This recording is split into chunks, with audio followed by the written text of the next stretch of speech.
Okie dokie. I think we're gonna go ahead and get started. Let me go ahead and share my screen.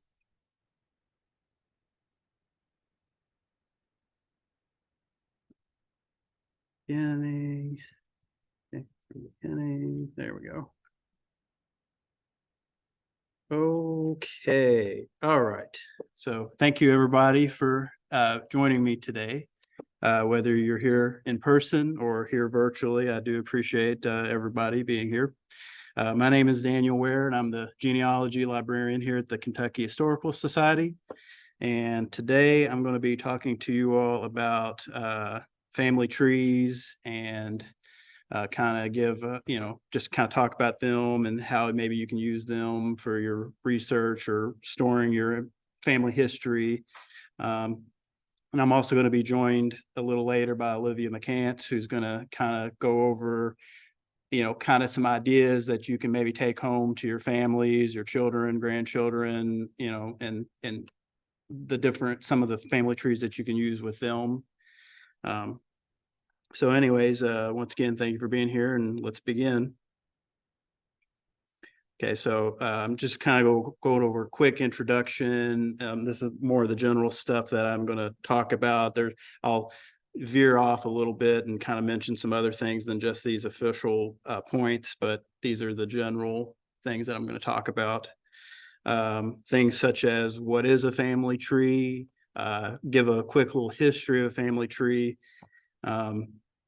how a family tree can help you, steps you might want to take to help preparing you to make a family tree, and then kind of show and describe some different types of family trees. And then I'll let Olivia talk to you at the end about what she's going to talk to you about.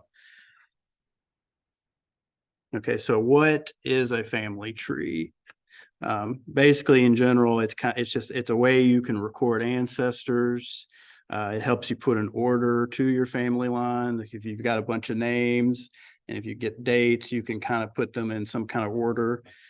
And basically, according to Collins Dictionary, a family tree is a chart that shows all the people in a family over many generations and their relationship to one another.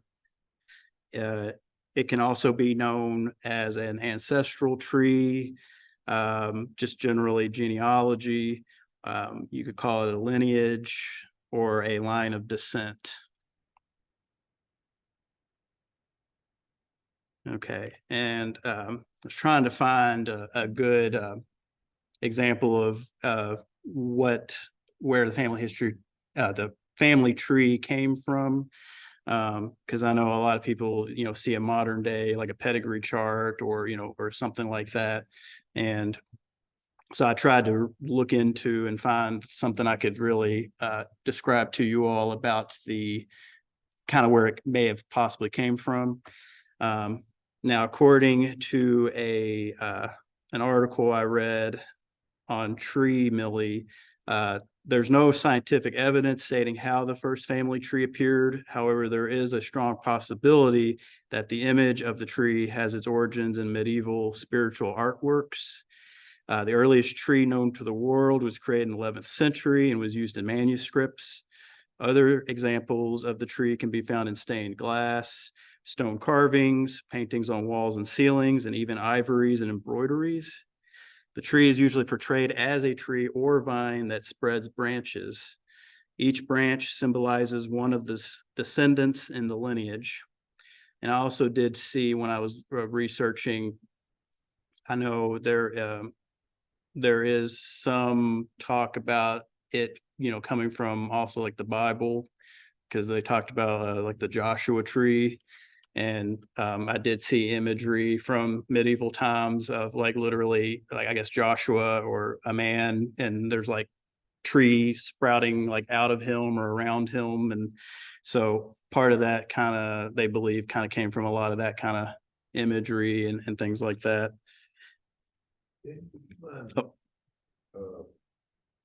Minimizing your Yes, sorry. Yeah. There we go. Okay, okay. And then, so how can a family tree help you? What can a family tree do for you? It kind of like I already kind of mentioned, it can help you put order to your family history. Like if you do have a lot of, if you found names and you kind of want to, you know, I mean, I've been doing this with a lot of my research here lately that I've been doing here at work.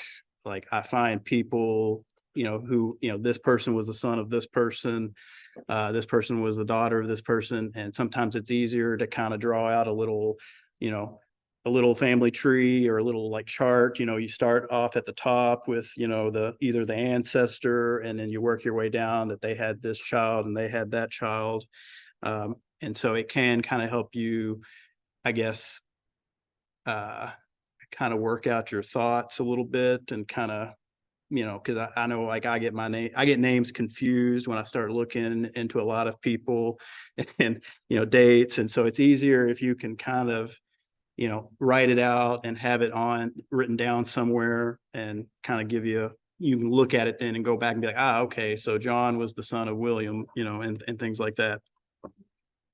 It can also show you where you've been and where you came from, because I know I've looked at family trees and it's really interesting. I mean, I've even looked at some of my own, and you get to see, okay, well, there's my grandfather and then there's his father or his mother, and then you can kind of see potentially where people may have migrated from, if oh, like, if I look back far enough, I'll have family that lived in Virginia or lived in England or, or somewhere. And so it's interesting once you have it down on a family tree, you can, kind of see, where you came from and, and all that kind of stuff. So it's just kind of nice and interesting to do that as well. Okay. And then these are going to be steps to take before making a family tree. Now these steps are really technically more just geared towards preparing you for genealogy research just in general, but I tried to kind of shape it into more of a context for, getting ready to put together a family tree. So some of the things I'm going to go over for this section are going to be how do you prepare to create a family tree? What are some steps you can take? So some of the steps that you could take would be organizing your findings, searching for gems and treasures you might have at home in an attic, speaking with relatives. That's very, very important. You can also search online. I mean, besides looking at the collection that we have here at the Kentucky Historical Society, I do also, I will check online databases such as Ancestry and Family Search for any supplemental information that can help me.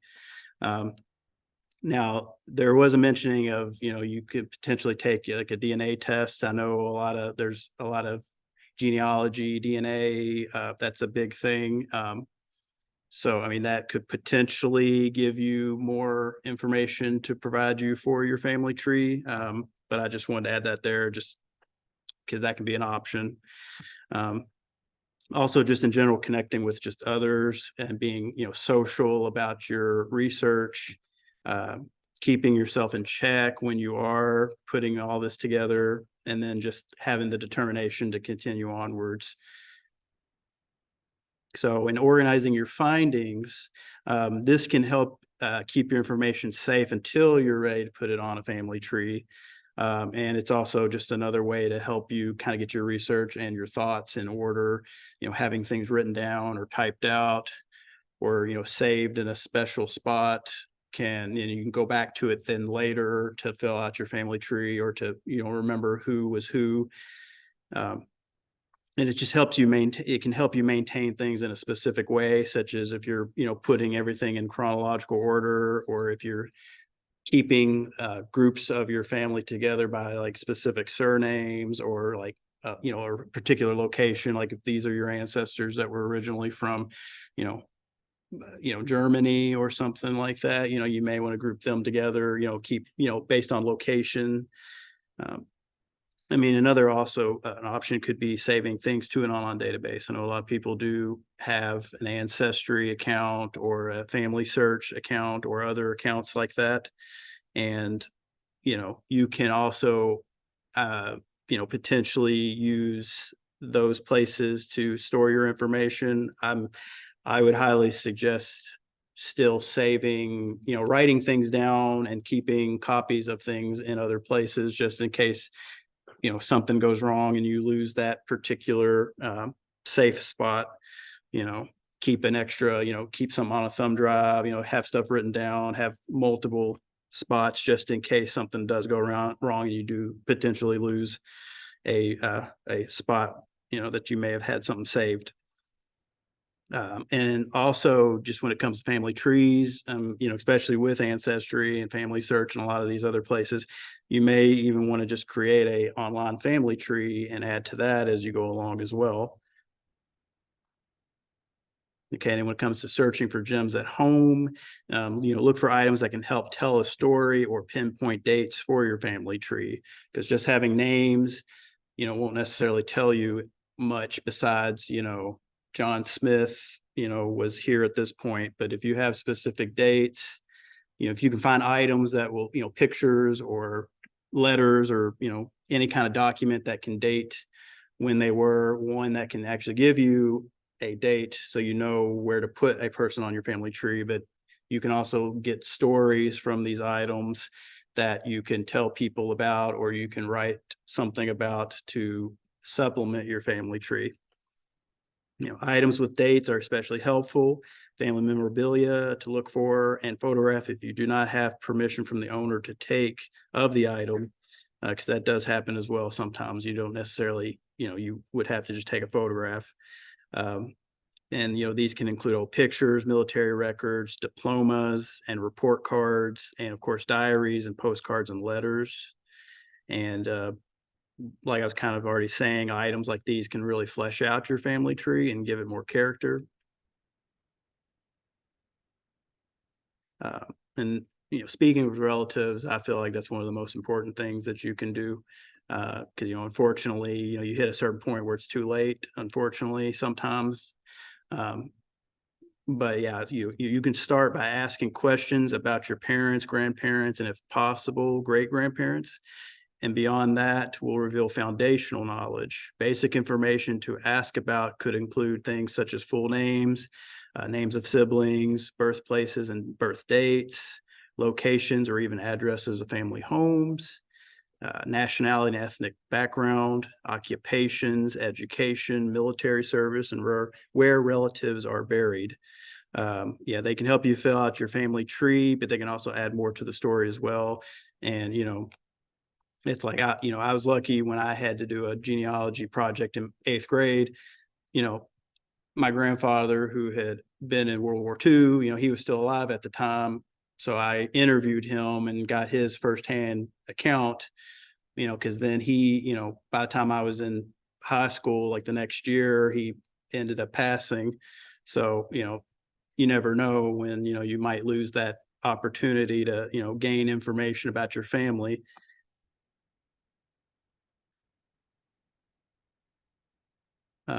So one of the other things you can do to help prepare for your family tree would be to search online. Here you can find information for your family tree. You may also gain inspiration from other people, or see other family trees and realize, oh, hey, that looks like something I would like to do, or that gives me an idea of, if you're stuck on how to proceed with your family tree, you might be like, oh, okay, that's how they did it, so let me try that as well. And it can also be a thing of, you might just see like like an example of a family tree, or you might just see it online and just and think, hey, I like that style or that particular type. Or, a lot of these places, you can go and find a family tree and download it and fill it out yourself. It's that kind of thing.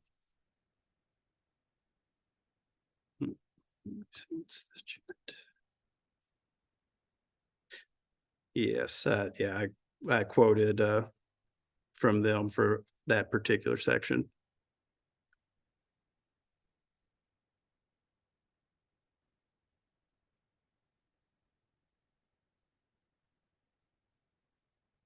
Okay, and like I said before, I mean, you could potentially take a DNA test. If you want to find out more about yourself and your family, you may want to look into this. It's not necessary for a family tree, but it could maybe give you some answers, point you to new directions potentially. And it's another thing that may help you flesh out your family tree, just depending on how far you go with it, but it's not necessary.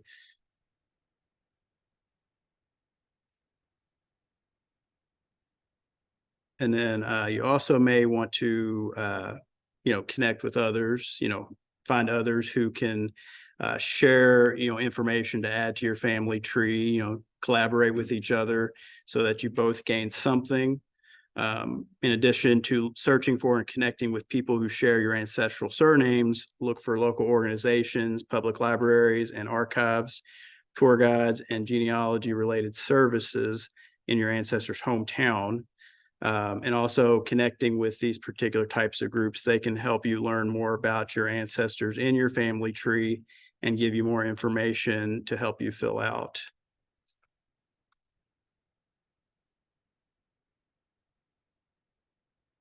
No, it is from the National Geographic. Yeah, it was an article that they had that I was getting information from.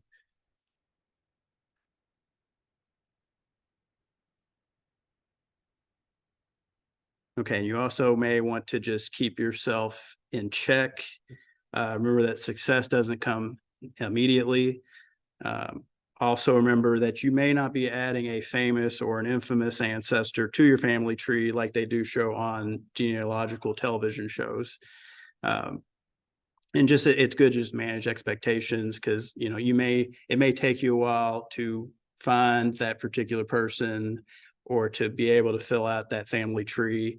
And you may have to, and sometimes, I mean, unfortunately, you may hit spots that you may not ever really truly get to fill necessarily.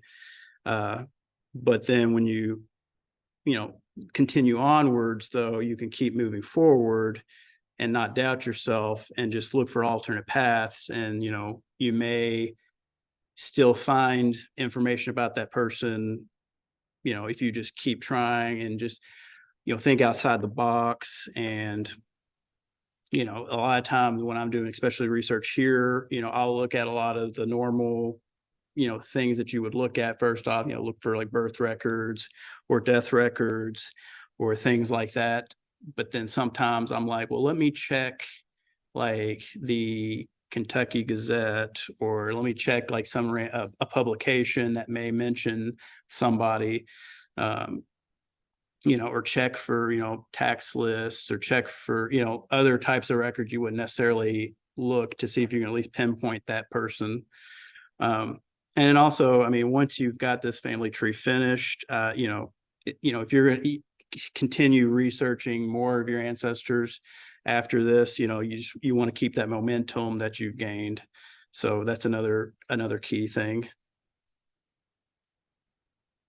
Okay, and then I was going to talk about just some different types of family trees. I was going to mention pedigree charts, family group sheet, family Bibles, and then there's a graveyard quilt that we do have here at the Kentucky Historical Society that I thought would be interesting to talk about as well. Now, before I start talking about specifically, I wanted to kind of show some of the different types of family trees that we do have in our archival collection. Now, these, if you were to come and look at these, you would have to come up to our reference desk and fill out a call slip.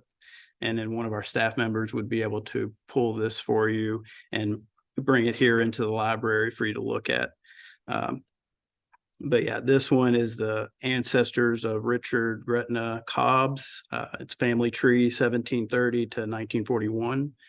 And I know it's, unfortunately with some of these pictures, I can't get super up and close just because of getting it to fit on the slide and everything. But I just wanted to kind of show like this is a more, typical like pedigree chart almost style of family tree that you could look at.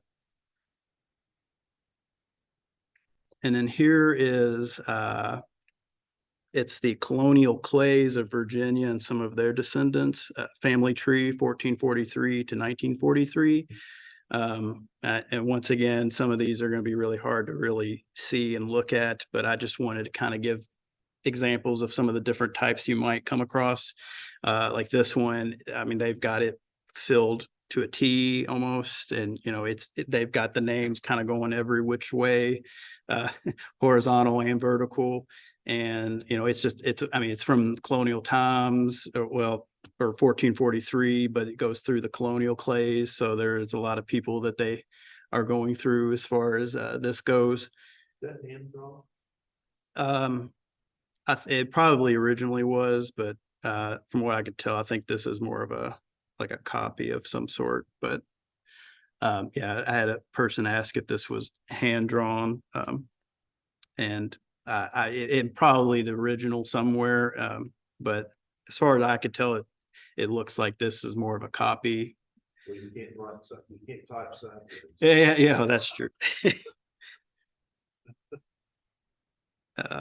Okay, and this is a family chart of Hartley, Winsell, and Silbeck families. Family tree, 1979. And once again, I just kind of want to point this one out because it's because of the name Silbach, because I know there's the hotel, and also just because this one's another interesting one because everything's kind of going in different directions and everything like that, just to kind of show you it's not all just a straightforward pedigree chart. But yeah, and so that one you can also look at in our archives as well.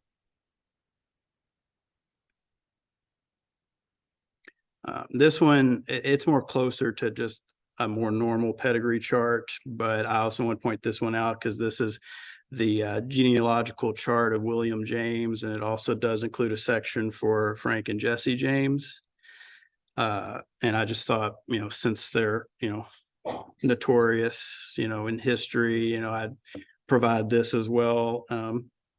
So these are like a couple of, because this one, when I looked at it, it was like, there might have been like 7 pages of this. So I just kind of took a few just to kind of show you kind of how it looks, how the format of it looks. If anybody was ever interested in looking at this in person, yeah, they could look at the full thing.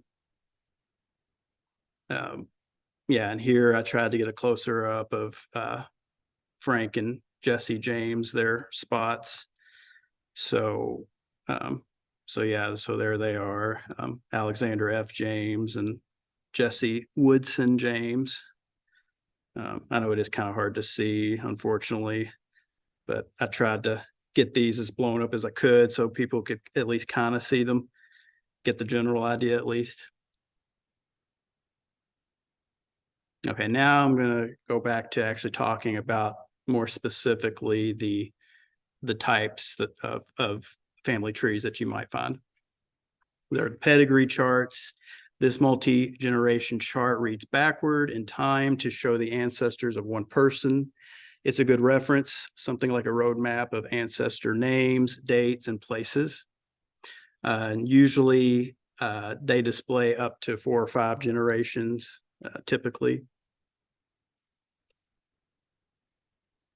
And then there's also something else you could use potentially as a family group sheet. That usually records up to 3 generations, typically. It's broader in scope than the pedigree chart. It details one nuclear family, the parents and their children with names of grandparents.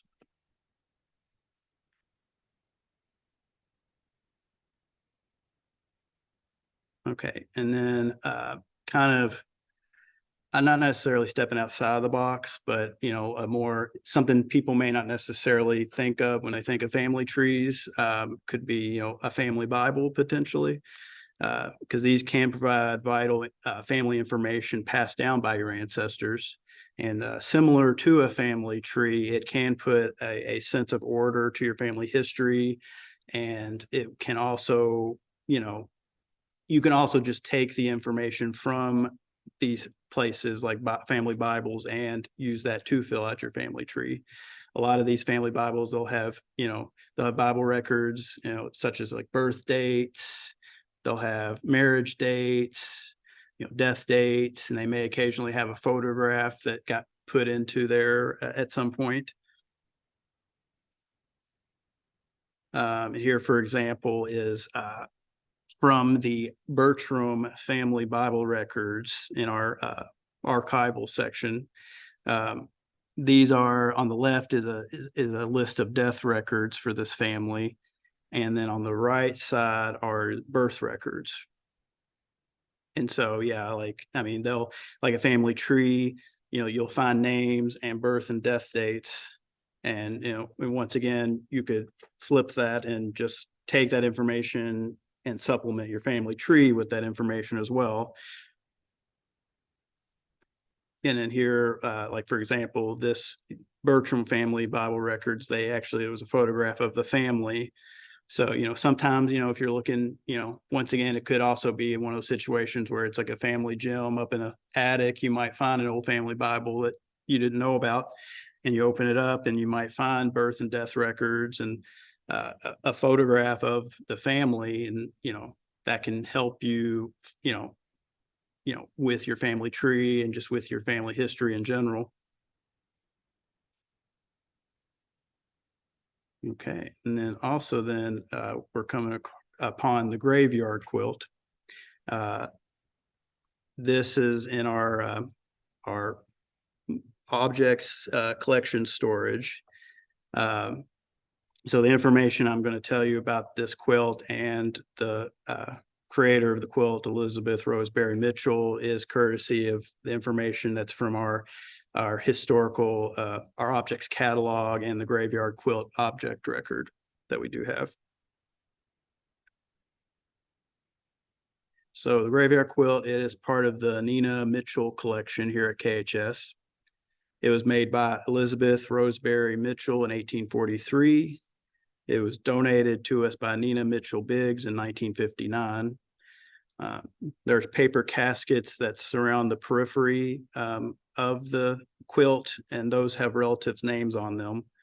I don't know if you can see, there's up along the very outer edges, there's some caskets. They're kind of tiny, but there was an empty coffin space in the lower left corner that once had a coffin labeled Mother, which is now located in the graveyard area. Generally, when a relative died, the year would be added, and then the coffin would be moved to the central cemetery area of the quilt.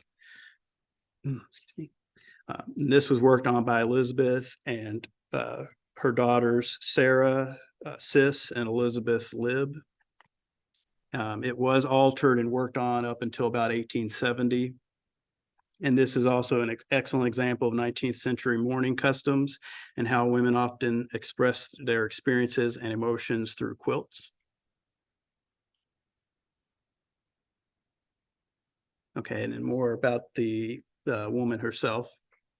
Elizabeth Roseberry Mitchell. She was born in Pennsylvania. She married Shadrach Mitchell on the 20th of November, 1817 in Greene County, Pennsylvania. They moved to Antioch, Ohio in 1834. And this move included the first 7 of their 11 children with them. About 1836, one of her young sons, John Veneta, died, and so then she began a different mourning quilt than the one that we have here. 1840, Elizabeth and her family, they moved to Lewis County, Kentucky. And 2 of her sons, Roseberry and Matthias, they moved back to Ohio around this time. However, in January of 1843, at age 19, Matthias unfortunately dies. However, the cause doesn't seem to be known any longer. And then at this time, then Matthias's name joins John's on this other mourning quilt that she had begun. It does seem, though, that Elizabeth, for some reason, didn't seem to like something about that particular quilt. And so for some reason, she just stopped working on that one, and she started anew around the time of Matthias's death. And so it's the second quilt that ended up being completed is the one that we have here today at KHS. And then, basically she worked on it up until her death in 1867. And like previously mentioned, two of her daughters continued alternating and working on it up until about 1870. Okay. So now I'm going to introduce Olivia McCants. She's the museum programs coordinator here at KHS. She's going to kind of give some examples of some family trees that can be great for the whole family and give you ideas that you can, take home and do with your family. Can I ask a question? Oh, yes. I have no idea what my grandfather's name is. Hmm. And there's no record, no records, no pictures, Mhm. nothing. My father is gone. I don't know how to find it. Could I find it through my grandmother's name? I had a question about trying to find, you say your father's? Your grandfather's, trying to find their grandfather's name, and they don't have any other way to locate his name. And they were asking if they could find that information through their grandmother or great grandmother, grandmother. I mean, I was gonna say, a lot of times, if I am trying to find a particular person, I mean, I have had to kind of sidestep and look at other family members. If there's a chance that you can find, I would say if there's a chance that you could find like a marriage record of like his children, sometimes they would list like him as being the father of, one of the children that got married. But yeah, you can also look at like potentially, census records to see, who are living together in certain households or who are neighbors. Where do you find it? I would say if you look at like, if you know like a particular county that they lived in, I know here at KHS, we do have a section where we have like our different Kentucky counties, and they're separated by each county and alphabetized by each county. And like usually in most of the counties, there's, like some sort of index or a book for that particular county. We also do have in our Kentucky reference section, which is right over there, we do have census indexes that are from 1790 to 1850 that are just like the whole state. So it'll list people and then it'll say what county that they were living in. I know like a search that I've been doing here lately. I know I've been trying to slowly go back, by the, that person's parents and then their parents. And so I have looked at like the census records for the county I knew they were in. And then and in this case, I did see that there was an older married couple that had the same last name as the person they were living with. And so, I mean, it's not necessarily you automatically like that you can go, oh, hey, that's that person's parents, but it can be a good shot that they have the same name, and age wise they seem to be old enough to have been their parent. And and then if you go and look and try to find information on that particular person, or which is what I've been doing then, is I've gone over and tried to find them in like older censuses or other records, and you can kind of build a bridge if even if you look for other people that may have been living with them or, are listed near them on certain records and things like that.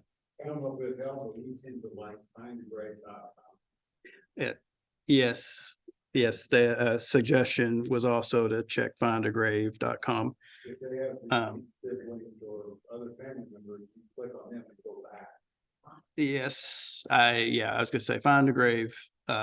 It can be, really good too, because I do use that when I'm trying to, at least on the like surface level, make connections with people. Like if I'm like trying to see, okay, this John was the father of William, and then, if I find on there that there was a connection, then I can go and still try to look to see if I can find like other records that would corroborate that connection. Okay, all right, and so I'm gonna, you're welcome. All right, I'm gonna hand this over to Olivia now, and she's gonna talk a moment about some family tree ideas. Yeah.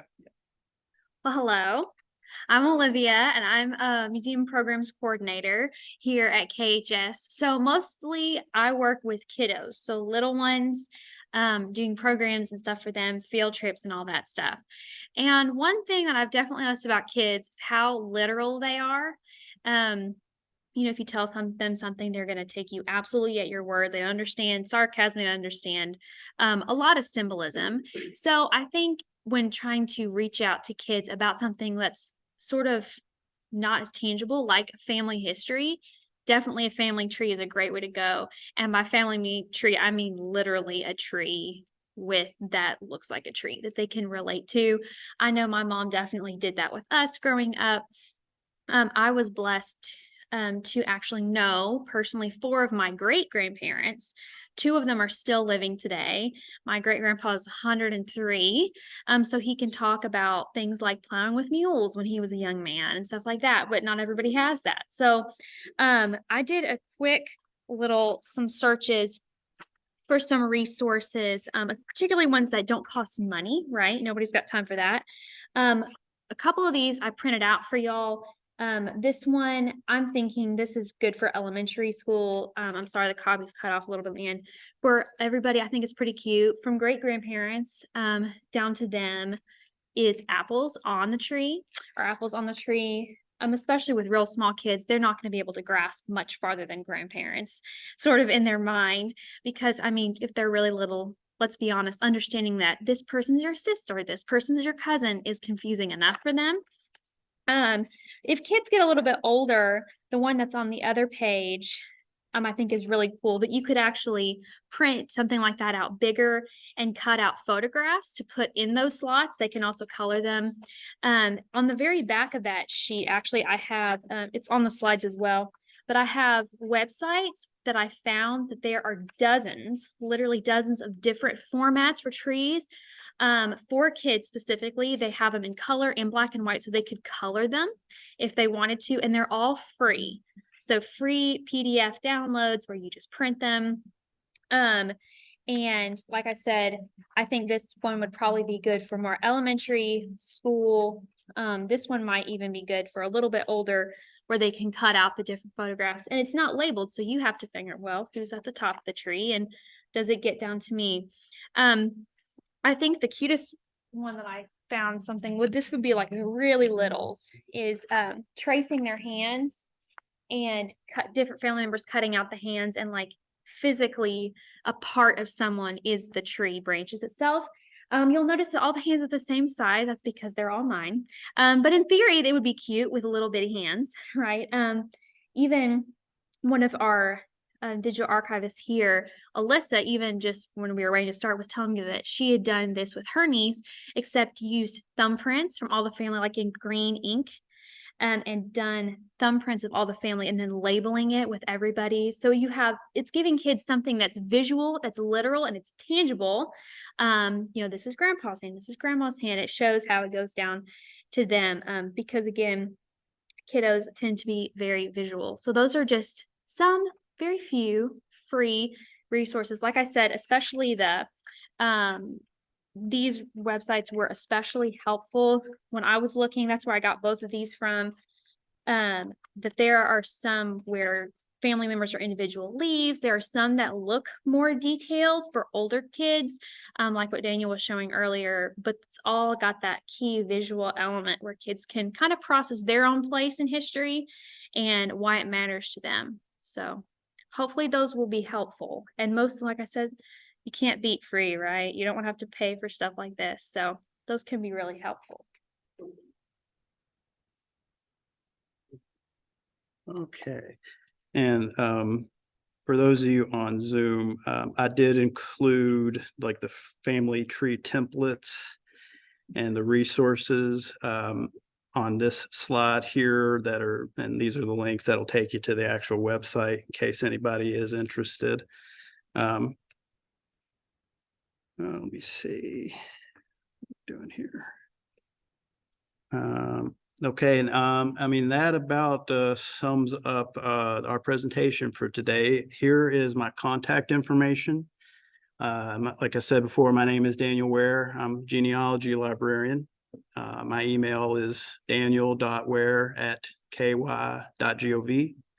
My office phone number is 502-782-8098. If you do have any other questions after today, you can email me or give me a call, and I'd be happy to help you. If anybody's interested in this PowerPoint presentation to have, you can contact me, and I can send this your way. That way, if you want to go back and look at things or things like that.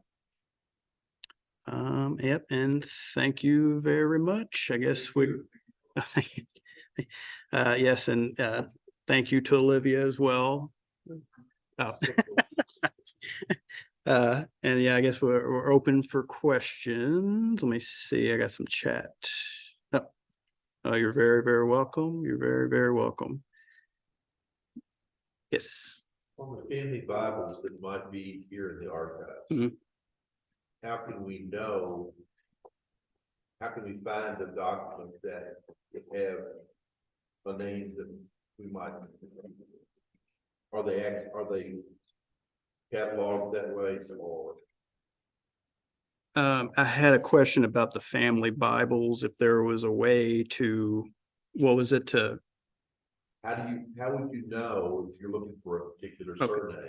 Okay, so if there was a way how to know if you're looking for a particular surname, if it's in like a particular Bible or not? Right. In these archives. Right, in the archives. I know usually if you go and like look in our catalog, I know usually a lot of times there should be some kind of description on like typically what some of the family names that would be in there. Let me actually, let me stop sharing real quick and let me see if I can bring up. Let me bring up, actually, hold on, I gotta actually open. I'm gonna try to show everybody so that way, like if you were gonna just search our catalog, kind of what you might expect to see. Let me see. Share screen. Okay, let's see. Okay.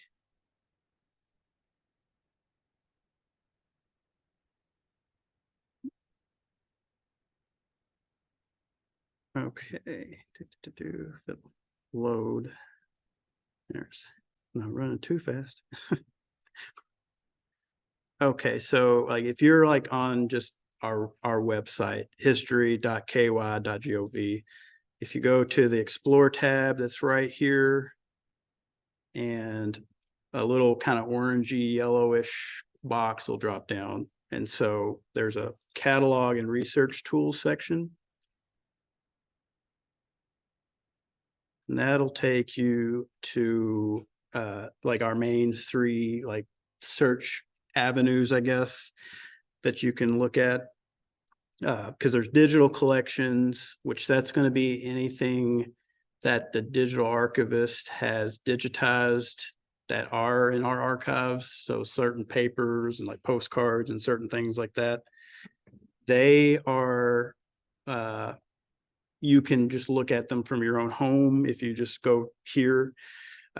You may also, some things that aren't necessarily digitized, but you can still find use in the digital collections are like we do have certain collections and they're in like several boxes. And there's typically, you can find like a finding aid for these boxes or these large collections that are in our archives. And so you can at least see, okay, box one, folder one has like correspondences from 1845 to 1850 for John Smith, and you can at least even if something's not fully digitized, you can at least kind of get an idea and get a game plan for whether or not you'd be wasting a trip here or not, or, you know, you can kind of get stuff together for your search when you do get here. And there's also the objects catalog, and that's where like I found the stuff for the graveyard quilt. So, you know, so basically what you would do here is, I'm sorry, I'm dancing around your original question, but I just figured while I was here, I would just kind of give a big, real quick tour. So if you typed in graveyard quilt, and then basically like this top option, you're going to get like a record of it. And it's going to show different images and things like that. And give like specific, you know, dates, catalog numbers, who the maker was, give a description of it. And there's notes that kind of have a biographical sketch to them. So that's kind of what the objects catalog part would do for you. It would be more of the physical items, you know, if it's like military dress that we might have, like jackets and things like that, you can look. Now, the library catalog, getting back on track, library catalog, like if you typed in, trying to think, like, let me just, yeah, I was trying to think of like, I couldn't think of a specific family off the top of my head. Let's see. Yeah, and ideally the actual family Bibles will be in our, oh, yes. Okay, now most of the Bibles, from what I've seen, we've got like wrapped up and, you know, they're really tied up and everything like that. But sometimes we may have certain things or finding aids or something that might be digitized. If there's something that you can see in our digital catalog, you'll see this little access online button here. And basically it'll just take you to the digital catalog, which it'll load. And so some things you wouldn't necessarily have to come here to look at. Like this one, yeah, this one's got quite a few things. But like because you can see like this page, and you know, it'll give you different pages you can look at now. And once again, there's like an object description that'll explain, like there's a description and it'll say first Bible includes birth, death, and marriage information for the surnames Thompson, Conley, Terhune, Armstrong, Bagby, Boulware, and Cooper from 1907 to 1977. So a lot of times, if you can find a particular family Bible that you're looking into, if you can find like a digital catalog page information, object description page for them, it'll tell you what some of the different surnames that are included. And then let's see, also, and sometimes, yeah, like usually there will be some kind of summary, like even just on the catalog page, like the library catalog page, and it will basically include the information you might find in the digital catalog. But yeah, usually they try to provide like information about like certain names. So that way, if you look and you see, okay, there's Cooper or something like that, you know, it may be enough to garner a check on that. Let me check chat. I saw. Okay, back to early forts in relation to Revolutionary War. In addition, okay, if you are open to questions, are there records that might be available at KHS that go back to early forts in relation to the Revolutionary War? In addition, any records to early medical interventions, particularly post-Revolutionary War?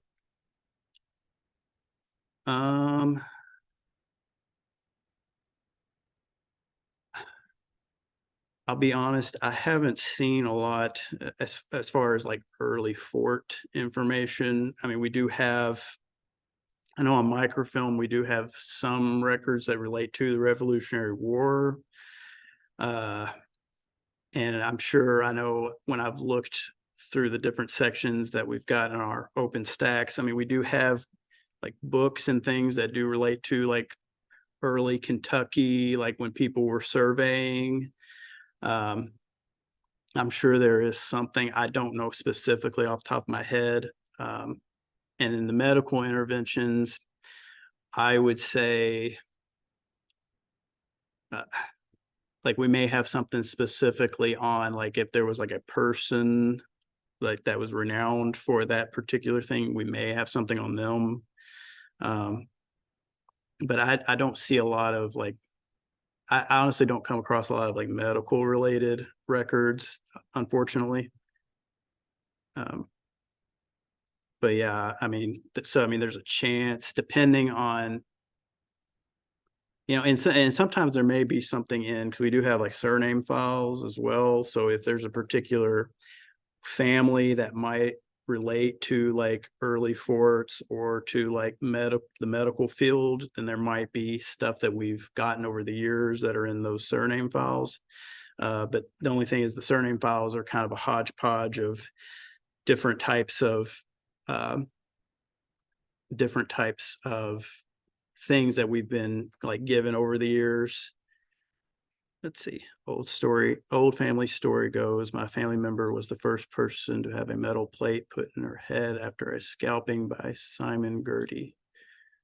Oh, you know, I was gonna say kind of what I was saying just a second ago. I mean, things like that, there may be something like if we have something on like Simon Girty,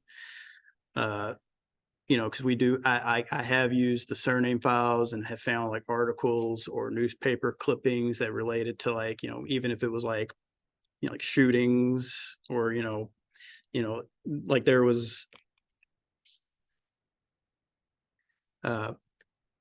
so I mean, I would say if we were going to have anything on any of that kind of stuff, I would check like things like surname files or like family histories that we do have, just because I don't know of any specific records, like records, like it might be more of a, we might have collected stuff that like talks about that, you know, that kind of thing. Anybody else have any questions? Yes, ma'am. Is there any references there on maps like late 1800s or? Like my relatives, searching the census records where there might be my great grandmother. I had a question about maps. And if like locating family members based on censuses, and if we have, you know, specific maps that could help track that. Yeah, we do have a whole section of maps. Now we did have an index at one point, but I know we've had to reorder and kind of reshape up our map section. And apparently the index was a little out of date. So right now we don't really have like a binder that has the index for the different maps, but I know we do have like a lot of them that I've seen map wise are like surveys or like showing just kind of, you know, certain boundaries and things like that. Now we do have also, I use this one as an example because this is one I've looked at a few times, but we do have like I think it's a Henry County and Shelby County like atlas map. Now we do have I think we do have that with the maps, but we also have like a physical book because we do have like atlases and maps in physical book form over on this little island fixture over there. I mean, yeah. I mean, it depending on the size, because I think the atlas, it would depend on the size. It would have to be broken up a certain way. But this particular atlas, it will have like homesteads, and it'll show where people lived. It's from, now this one specifically is from 1882, so it's like really specific time wise, but it's really useful because, or things like that can be useful because it'll show you where people were.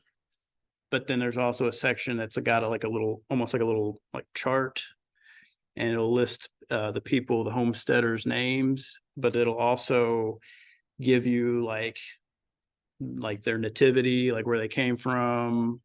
It'll give you a little like what their occupation was. It'll tell you like basically when, like the year that they moved to that place.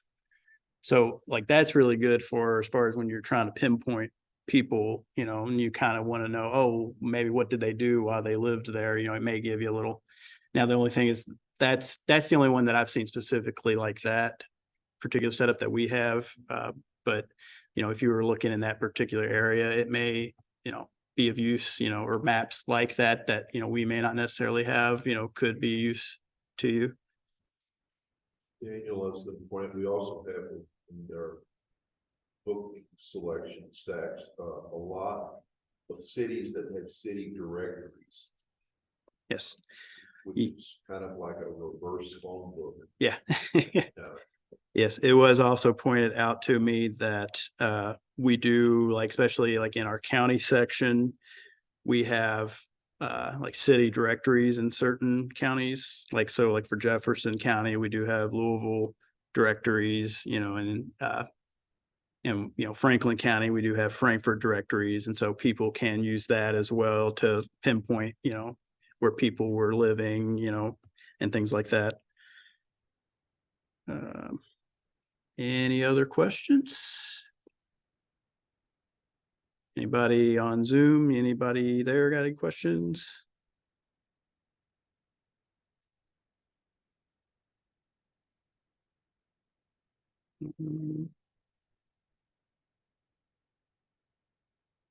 How far back do directories go? Now I know some of them I've seen, they don't go back like probably far enough for like early like research.